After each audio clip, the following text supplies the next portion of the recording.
بال بہت گرتے ہیں، بال جھڑتے ہیں، بال بے رونق ہیں، ان میں شائننگ نہیں ہے، دو منہ ہو جاتے ہیں، خشکی ہے، سکری ہے، تمام آئل استعمال کر کے تھک چکے ہیں، کوئی تیل فائدہ نہیں دے گا۔ آج میں آپ کے سامنے ایک ایسا آسان سا نسخہ لے کے آیا ہوں جس کو آپ نے بنانا آپ نے خود ہے، محنت آپ نے کرنی ہے۔ کوئی حکیم ڈاکٹر اتنی محنت نہیں کرتا، کیونکہ آپ کا ذاتی مسئلہ ہے، آپ کو جو پرابلم، آپ کو پریشانی، آپ محنت بھی کریں گے۔ یہ آپ دیکھ سکتے ہیں آکاش بیل، یہ عام مل جاتی، پنجاب میں ہی پورے پاکستان میں ہر جگہ مل جاتی ہے، بلکہ اگر یہ ویڈیو میری ایشیا کے دیگر تمام ممالک میں بھی دیکھی جا رہی ہے تو ادھر بھی بآسانی کے ساتھ، یعنی کہ دنیا کے ہر علاقے میں ملتی ہے۔ 1 کلو آپ نے اس کا پانی لے لینا، 1 کلو پانی، 1 کلو سرسوں کا آئل لے لینا، یہ بن جائے گا 2 کلو۔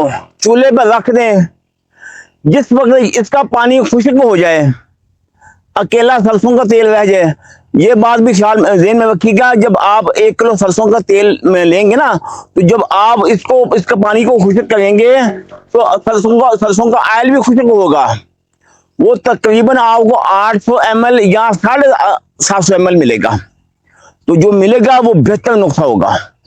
جس وقت وہ تیار ہو جائے، خشک کرنے کی ضرورت نہیں، اس میں پانی تو آپ نے پہلے خشک کر چکے ہیں، تو محفوظ کر کے برتن میں رکھ لیں۔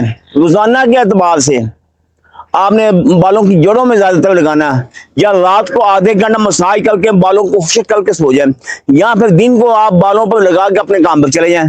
یقین میرے کہنے پر آپ نے ایک مہینہ یہ تیل استعمال کر لیں، فائدے کیا ملیں گے؟